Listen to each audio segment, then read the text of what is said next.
All right, guys. So today we want to talk about timing sex for pregnancy. That is what I was mentioning earlier about fertile window. Good evening, Mr. Tubbs. How's your day?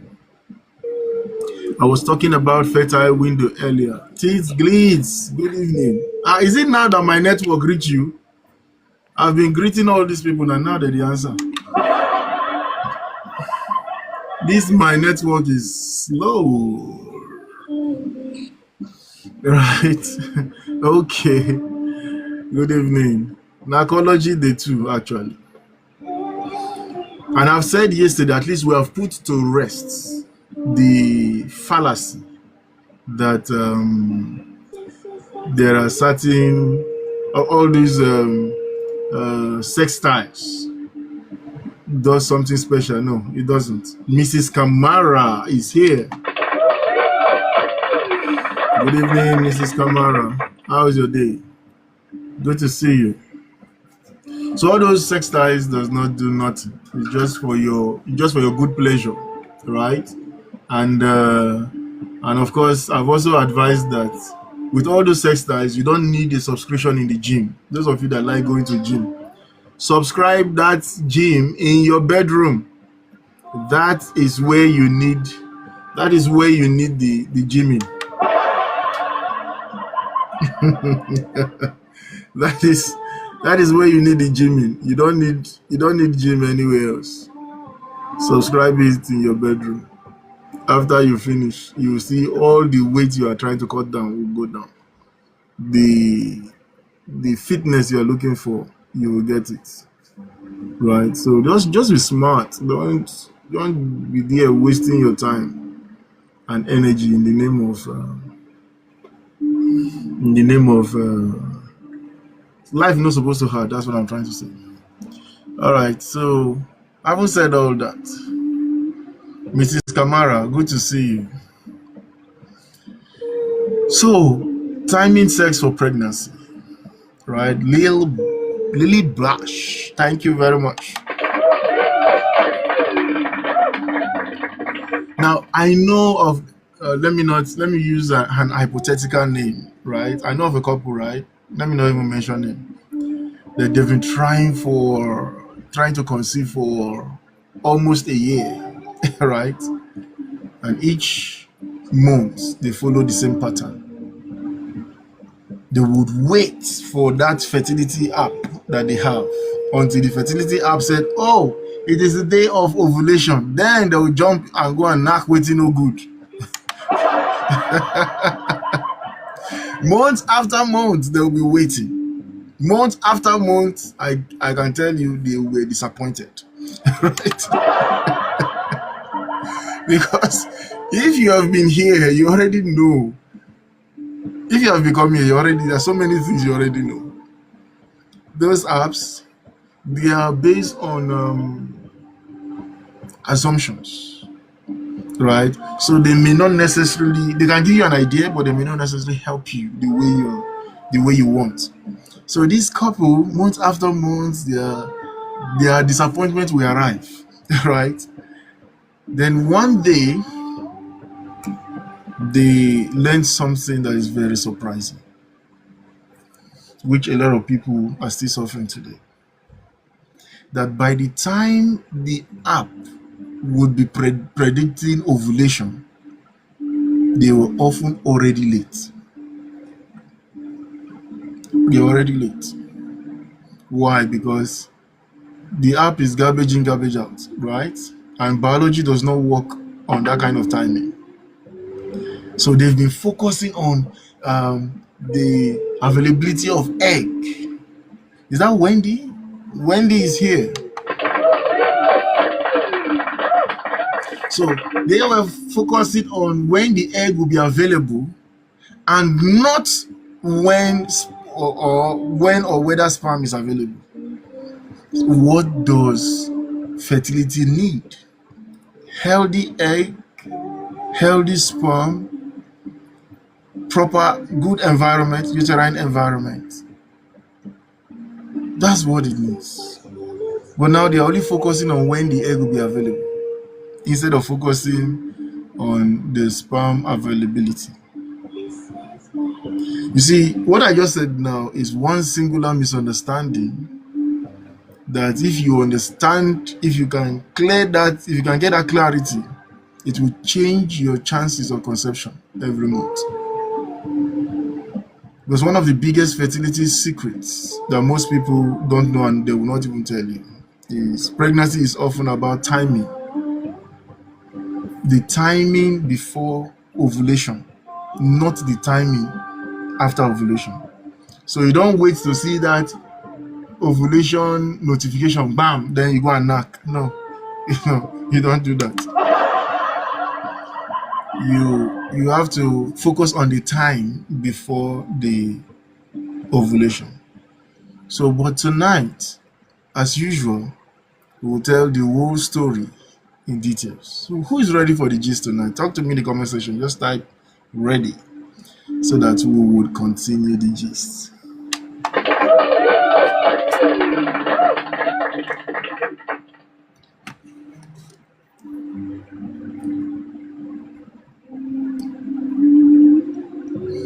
All right. Just make sure you are sharing the live.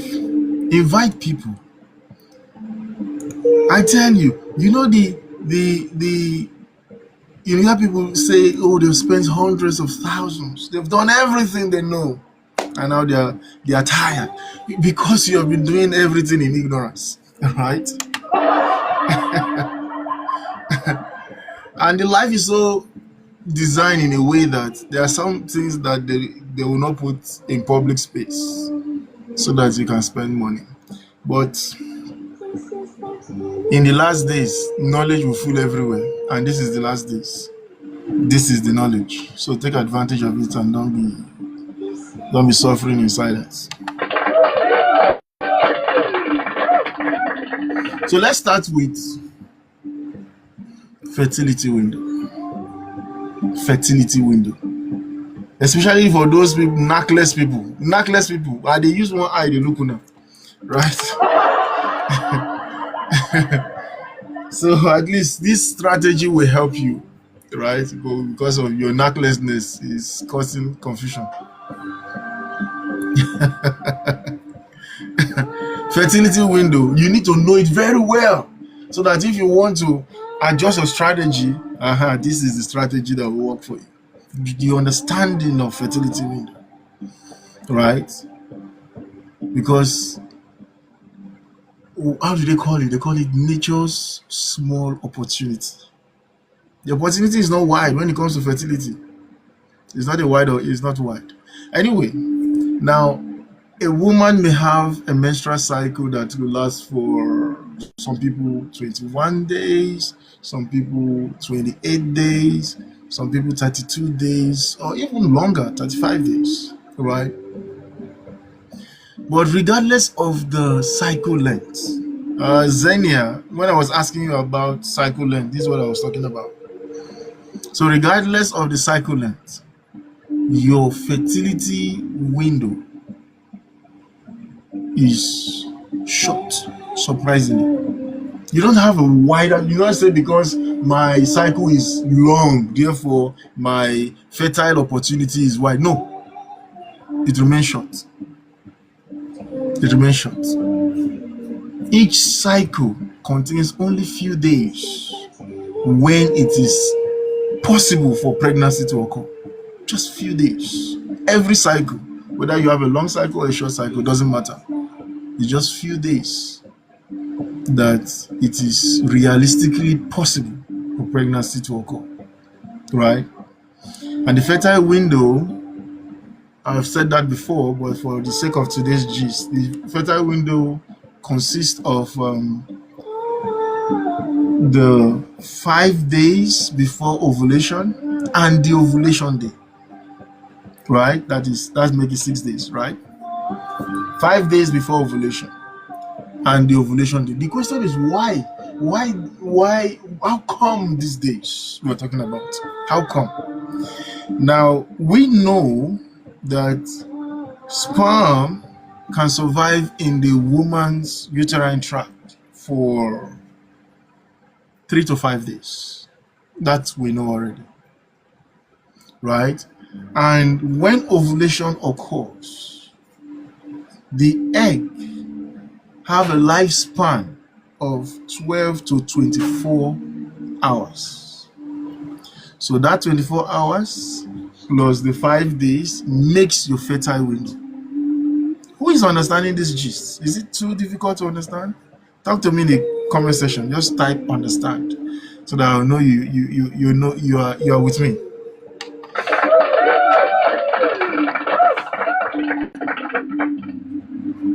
Dada said no, you don't understand. Which part don't you understand? Because if you miss it, you will come for consultation, you will pay, right? Rocking Atara is here. Please tap on your screen, share the live. Make sure. Now, if you have not dropped a heart me, I want to ask you why? Why? I don't usually emphasize on that, but why? One of the things that makes a platform recognizable by the algorithm is your tap, your shares, your comments, your heart me. So the algorithm will say, oh yeah, these people they make sense here, right? So where was I? So fertile window, we have 5 days before the ovulation day and the ovulation day itself. That's what makes the fertile window. So why is it that the days before ovulation matters greatly?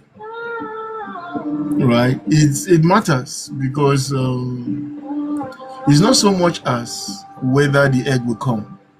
If there is no problem, egg will come. Right? Ovulation will take place. If there is no problem, it's always it's always in some instances where there is a problem. That's when ovulation will delay. Ovulation will be suspended, right, for some reason. But in normal situation, the ovulation will always come. But you need to focus on what will make the pregnancy happen, which is the availability of sperm, right? That is why fertile window exists in the first place, right? All you need is a healthy sperm that can survive the cervical mucus for up to 5 days. Oh boy, you'll be amazed. Don't worry, I have gist for you guys tonight. Christy Labelle said, "Now the day the well." Exactly. MSEG is here. MSEG family, una well done. Oh. I see you. Are you understand what I'm saying? So the sperm have much longer time to spend waiting for the egg. So the smartest strategy, if you understand these things I'm talking about, the smartest strategy. Christy Labelle. No, I need to visit Warri. I think most of my closest people are in Warri. I will visit in one day. Dr. Alero is here. Good evening. Good to see you. You're welcome. Emda is here. Thank you very much. Thank you.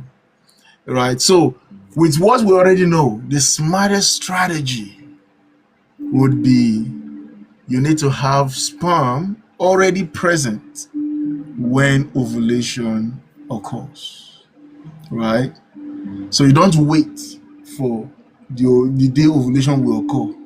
Prepare for abundance of sperm waiting for the egg to be released. Is that not the strategy? You should not have short supply of sperm. If you are trying to conceive, I'm talking to you, right? You say you don't want to knock. You must knock. Oh. You must knock. You know, in those days, in the royal family, when a prince gets married, all the royal elders will gather around the bed, right? They will gather around the bed and watch the prince and the new bride knack waiting no good, right? So that's they know what they do. Oma Wumi is here. So you want to think of it like catching a flight, right? Think of it like catching a flight. You don't arrive at the airport after the plane is departing, right? So when you arrive at the airport, you're going to be at the airport before takeoff. Is it also? Thank you very much for the heartbeat, Dr. Alero. You gotta be at the airport before takeoff. So you know when the takeoff time is, and you make sure you are at the airport before that time. The same thing is happening here. Sperm got to be available before ovulation. As simple as that. Because the goal is conception. Right? And we talked about the other day, if you just want to enjoy your life, you don't need to time anything. Just knock waiting no good. Right? But because we are concerned about conception, you've got to understand how biology works. And one thing you need to understand, biology does not operate on your time. You got to know the biology and build your life around that time. Is that okay? Now, because sperm needs to be available before ovulation, I need to show us the journey that sperm must take to be available. Right? Have you ever wondered? Because sometimes I like to reason things. You want to call it stupid. People who think of stupid things are smart people, right? Because it means that you're questioning a lot of things, right? Have you ever wondered why is it that a woman just needs one egg in a month? Sometimes abnormally it comes to, right? With just one egg in a month. But a man who is always ready to knock every day is producing millions of sperm per knocking, right? Have you ever wondered why?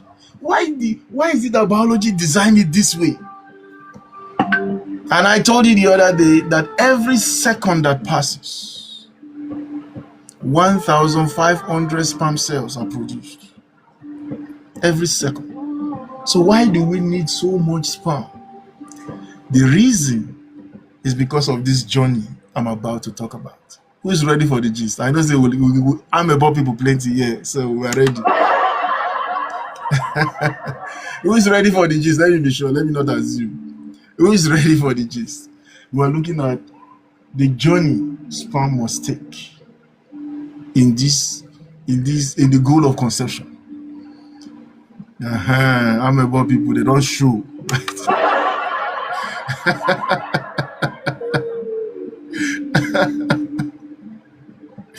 Now this is what happens. So let's start from what I've already said. Every second, about 1,500 sperm cells are produced. So if you would do the math, by the end of 24 hours, over 100 million sperm cells would have been produced. I'm talking about healthy individuals, right? Healthy individuals. So if that is not your case, don't worry, we'll get to you. So about 100 million plus would have been produced at the end of 24 hours. Now, by the time you knock waiting no good, right? That over 100 million plus will be packaged. Now, sperm cells are produced in the testes. But what you see with your eyes is called semen. And semen is the packaging for sperm cells. So by the time you are knocking waiting no good and the sperm cells are being released, what happened is there are other organs in men that secretes things, the packaging for that sperm cell, like the prostate and other organs, other glands. I don't want to mention the names. So they will secrete all that stuff that you see to package the sperm cells in their millions for delivery. Otherwise, the delivery process will not be effective. That's the reason why all those secretions are necessary. So it packages it and deliver it. And remember, in the process of delivery, because they are live cells, they need to be sustained, they need to be nourished, they need to be protected from damage and kept alive, right? Now, it is delivered into the vagina. And we said before, the vagina is harsh. And several things can make it harsh. Of course, because it's actually an outside place. Several things can make it harsh, right? Infection can make it harsh. pH changes can make it harsh. Even your emotional state. Your emotional state will affect your pH. And there's a particular pH that sperm must survive. So let's leave that matter. We'll come back to it other times. Right? So because of that condition there, several hundreds of thousands of cells will die, whether you know it or not. But the journey has begun. The journey has begun. Cells begin to race forward. The first checkpoint or barrier is the cervix. And remember that the cervix has mucus. And this mucus change in its consistency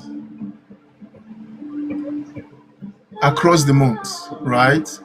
Depend on the phase of cycle you are. So if you are in your follicular phase, luteal phase, and it changes. We've talked about that before.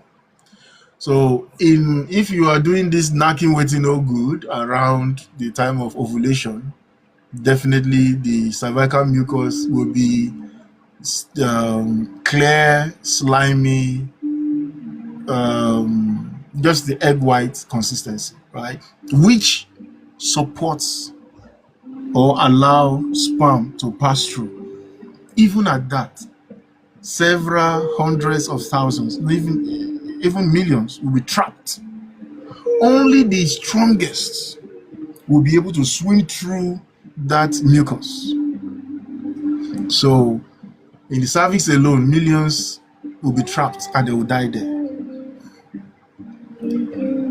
For the ones that are able to pass through into the uterine cavity, that is another checkpoint. Please tap on your screen. Everybody just stop. Just wait for Amebo. Nobody stop it again. They are enjoying this. Okay, we'll not talk again. Please tap on your screen, share the live, invite those people that need this information.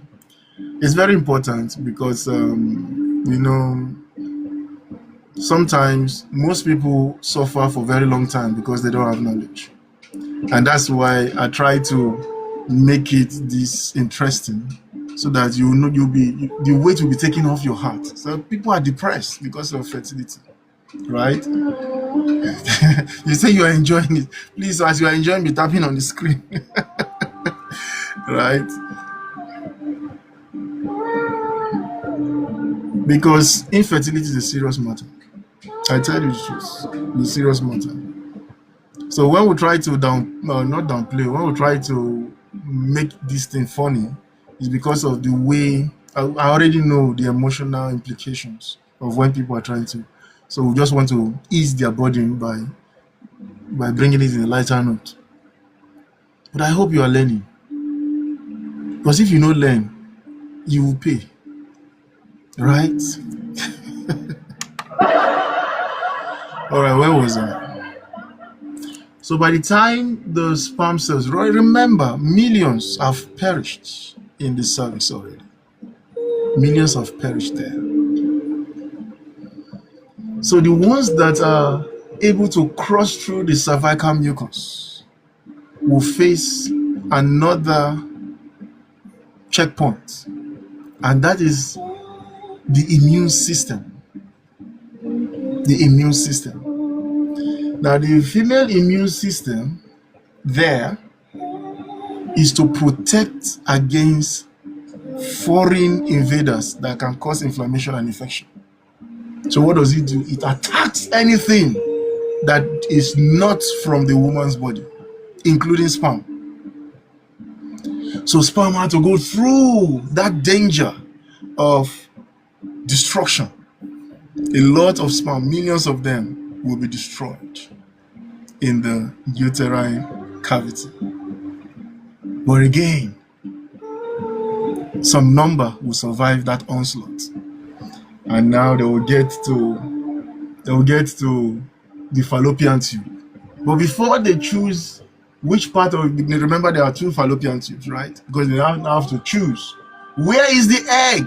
The egg has to be in one of these tubes. Where is the egg? This is where something interesting happens.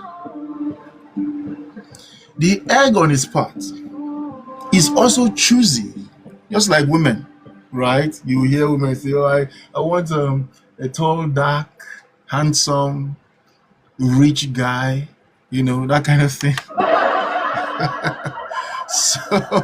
So the egg does the same thing. Yeah, the egg does the same thing. The egg is choosy, and the easiest way for it to choose, it releases a scent, right? It releases a scent. It's only few sperm cells that will be able to perceive what we call the chosen ones. They are the ones that will be able to perceive that scent, and of course, they run in that direction. The others will have to move blindly, whether to the left or to the right. So by the time they get to the fallopian tube, few more, because by the time you get to the fallopian tube, the millions, the hundreds of millions of sperm cells that was released would have been reduced to somewhere around 300 or somewhere around there. Good evening, Deja Rufai. Good to see you. Such a long time. You're welcome. Good evening, Mary J is here. So by the time they get to the fallopian tube, millions, hundreds of millions would have been destroyed. So these few hundreds, which is anywhere around 200 to 300 anyway, will still continue to make their way forward. And now in the fallopian tube, there are projections from the wall of the tube. If you were here when I was talking about blocked fallopian tube, you already know what I'm talking about. So those projections, many of the sperm cells too will be trapped there. They get stuck, they get stuck. Now the ones that didn't get stuck will begin to change their dress. Why? Because if you are going before the queen, you must look good. You must look presentable and acceptable, right?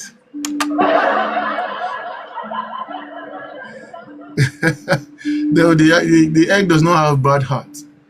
The egg is just full of shakara, right? Wendy, good evening, good to see you. You're welcome. Right? So the sperm now has to change its clothing. There's a technical name for that. I don't want to bother you. I just want you to know what's going on. Right? It changes its clothing to appear acceptable, nice. Of course, women, when you go to visit them, those days, men or suitors go to visit women in their father's house, and they stay outside and gist. The man will go. But I think these days they've changed it to eateries, hotels, and all this kind of thing. And that's why there's a lot of problem with anyway. So when people come in those days to see a woman, the girl and maybe family members will be looking at, oh, he's handsome, oh, he dressed very fine. They don't actually rate you with whether you brought a cow or those kind of things. Those were not the issues those days. They just how nice looking, how well dressed, and the small nylon bag you carry for your hand, right? But now Gen Z have changed it. You must have a car. And you must have a lot of money to throw around before they can choose you. Anyway, so these sperm cells will have to change before they continue their journey, right? And they will continue that journey towards the egg. By the time they get to the egg, it will be who gets in first. As they plunge their heads into the egg, the moment the first one crosses, the egg seals up the entrance. No more entry. That is how one sperm cell eventually fertilizes an egg, and a baby is born.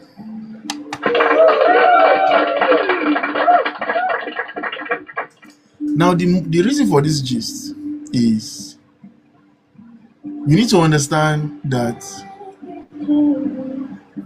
you must be able to produce millions of sperm for fertilization to take place, because of the several things that happen on the journey.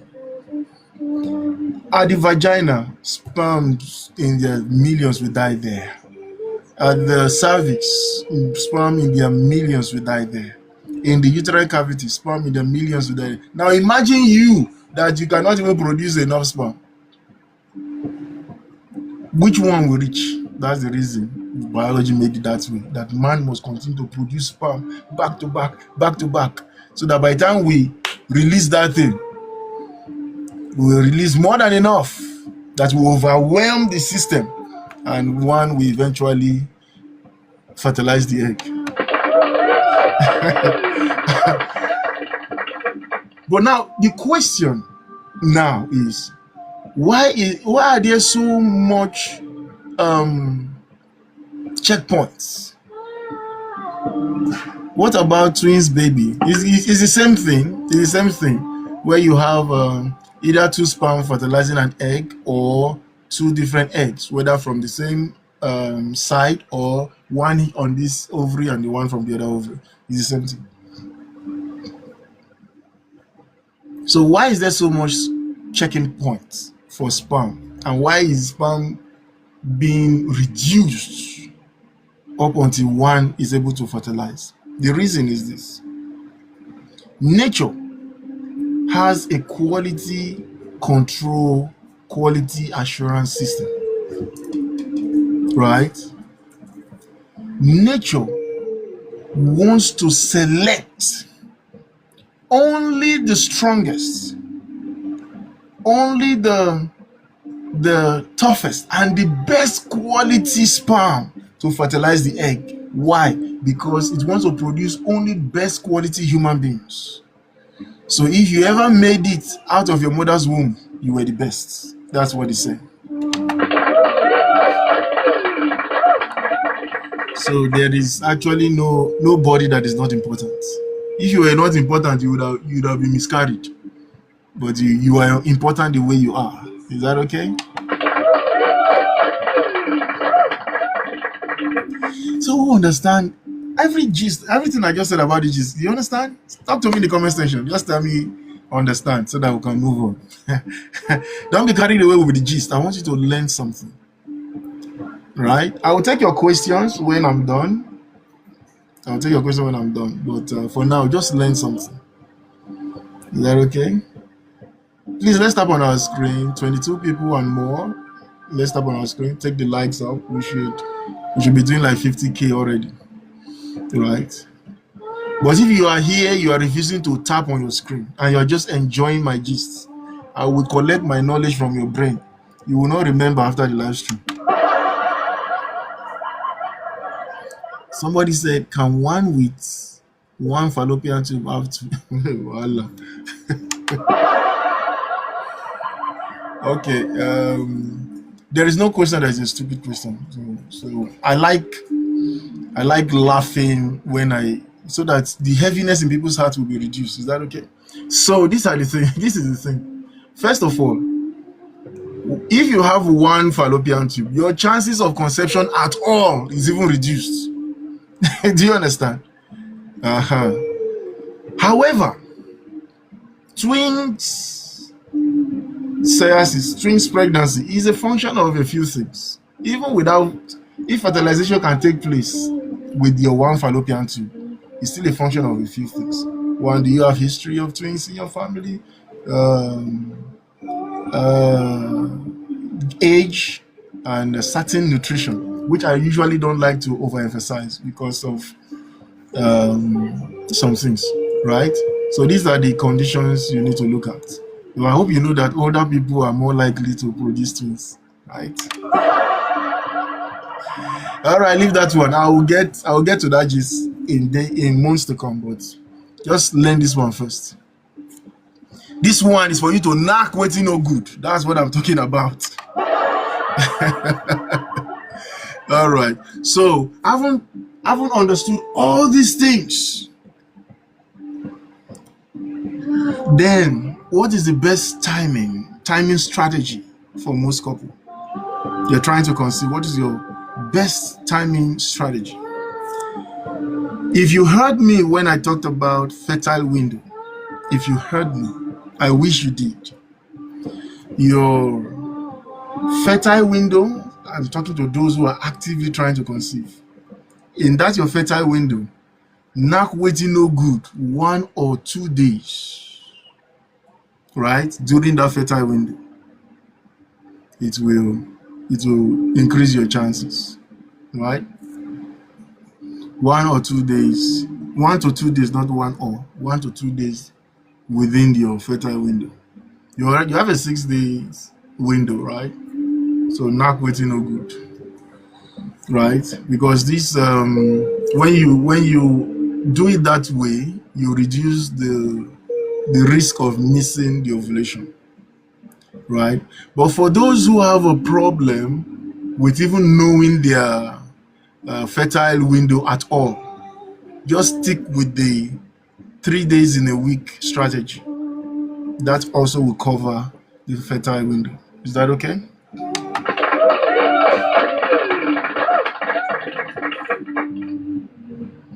So, a quick one. How to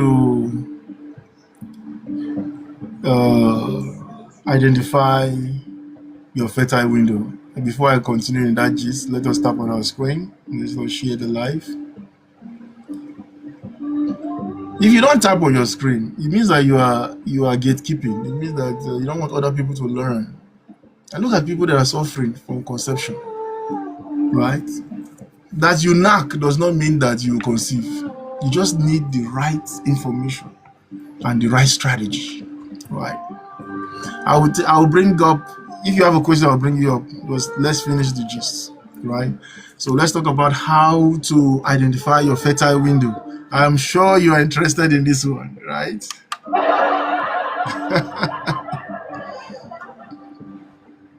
I'm sure you are interested in this one. And every woman should know it. Every woman should know it. Tap on your screen, share the live. If you have to call people on your phone to join the live stream, it's important. And if you are not following me, you're here. Oh boy. The day I will decide to carry only my fan club away, you will miss me. So you better follow me now, especially if you are trying to conceive. All right. So if you have your pen and paper, let us begin. Right? Let us begin. Number one. And if you don't even have a pen and paper, you can always check it up on YouTube, Dr. Godwin EMB. Search it. All the information on fertility. Search it. Whether sperm count, estrogen, hyperprolactinemia, search it under my name. The video will come up. And if the video is not there, wait until the end of this year. You would have put it there. All right. So what are we talking about? How to identify your fertile window. I'm just thinking about you in the next 3 months. You have just tested positive, right?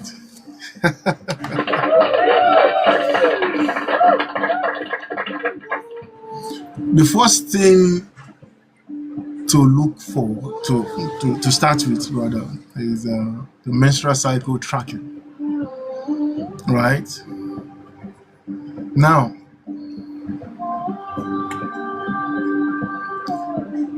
um, because most of the information we know about ovulation, we knew it from the textbook, and the textbook has this standard menstrual cycle of 28 days.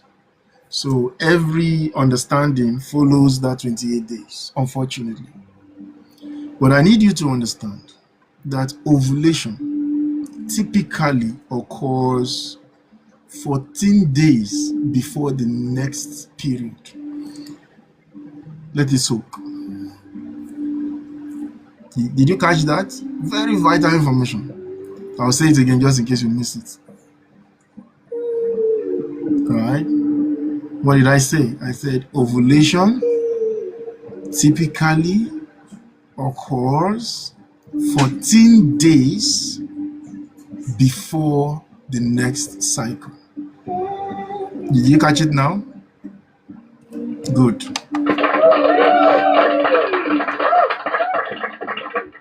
Please notice that I did not say 14 days after menstruation starts.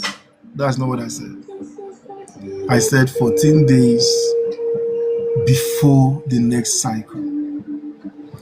Let's take a few examples, right?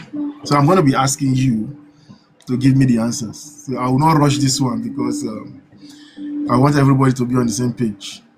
Yeah? So for somebody who have a 28-day cycle, what day would be the ovulation?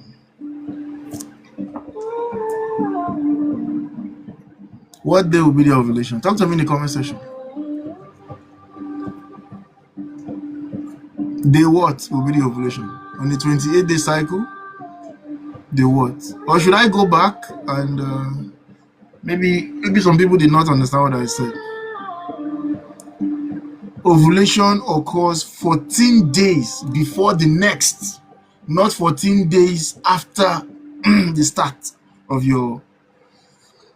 Okay, so yep, that's correct. For a 28-day cycle, ovulation often will be around day 14, right? Oh, good. Good. Let me clap for you on that one. What about on a 32-day cycle? Which day what will ovulation occur? Casey, Linda, you're just joining. Sorry. You have missed some things. So 32-day cycle, what day would ovulation occur?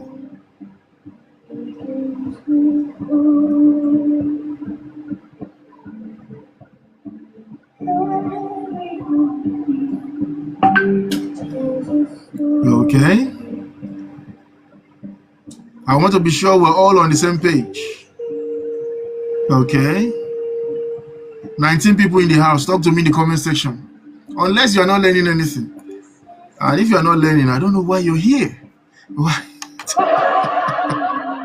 Because it's for learning. It's not for fun. Right? It's not for fun. All right. 32 days. Correct. Clap for you on that one. Casey Linda said day 16.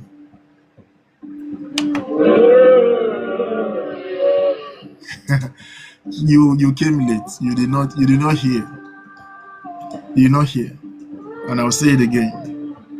Ovulation usually occur 14 days. 14th day. No, English language. 14 days before the next cycle is ovulation day. I hope you understand. All right, let's do the last one. If the cycle is 35 days, when will be ovulation day?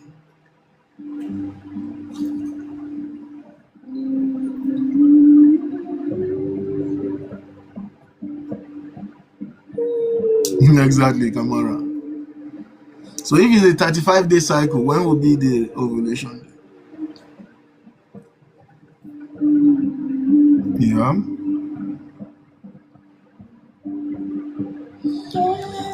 Akuwa Otiwa is here. Hello, good evening. Yes.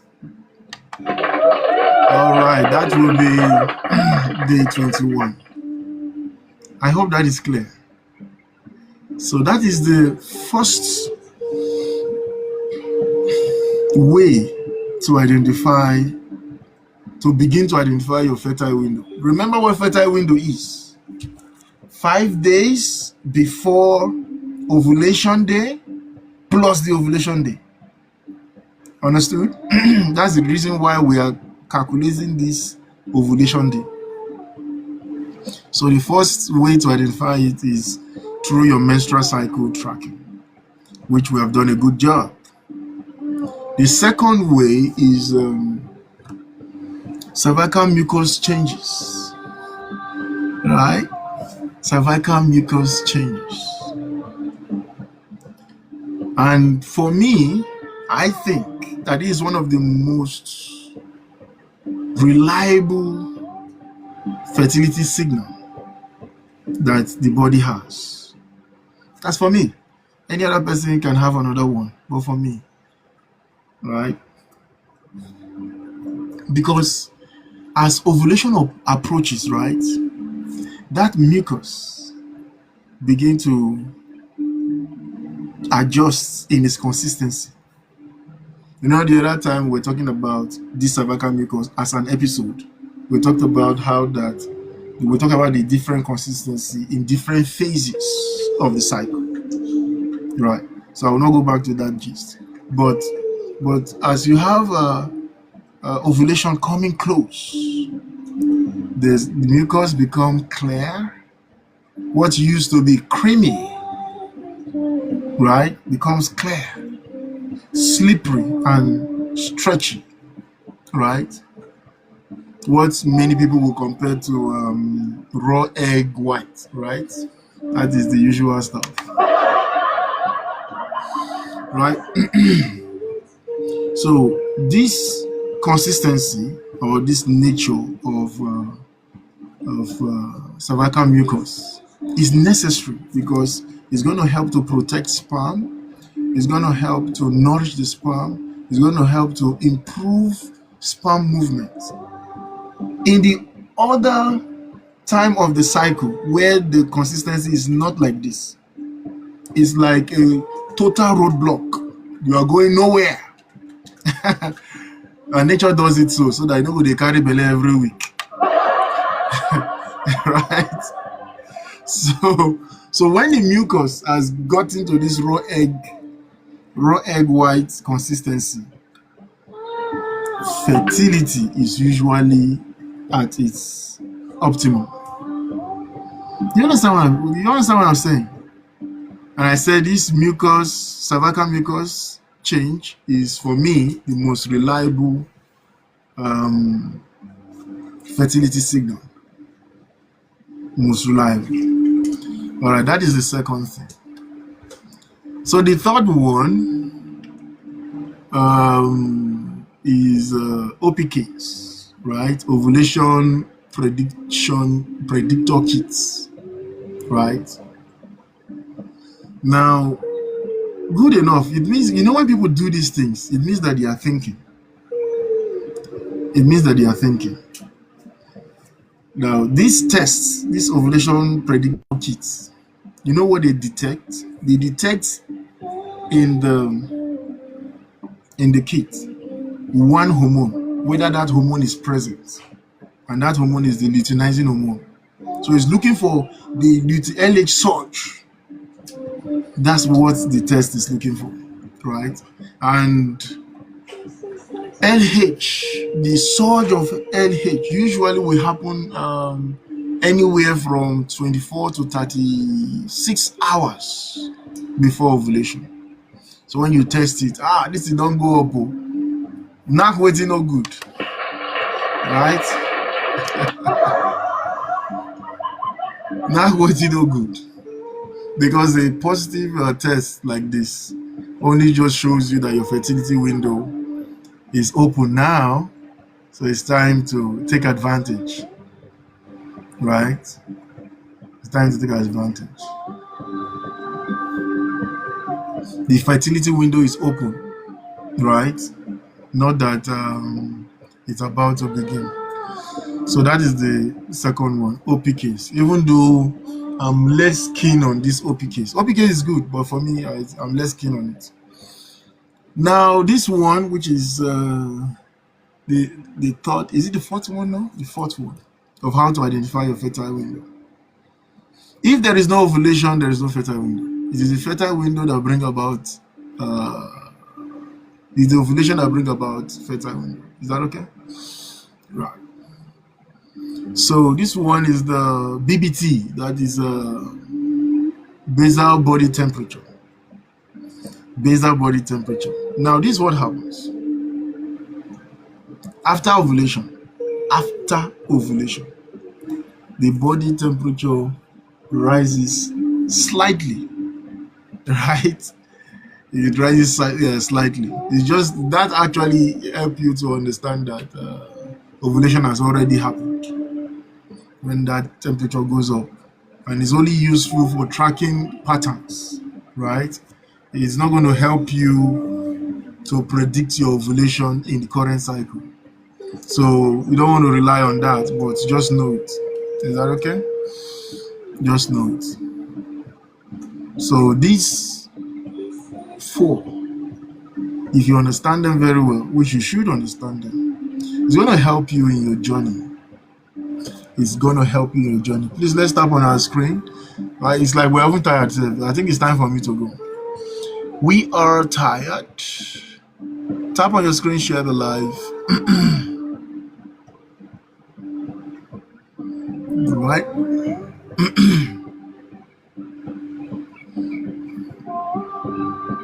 What is the time? Oh, it's to 10. Exactly, Mrs. Kamara. We should go and knock. We go and knock waiting no good. We should go and knock waiting no good. Emda, you are just coming. Where were you on Monday? We talked about that. Today is what? I don't know. Today's Tuesday, right? Yesterday, we talked about that. Position. Well, position does not do anything. Position is just for your own good pleasure. So I think I would support Mrs. Kamara. We should stop here, take some questions, and go and knock. Then come back tomorrow to continue the gist. If you are for the motion, say aye. If you are against the motion, say nay.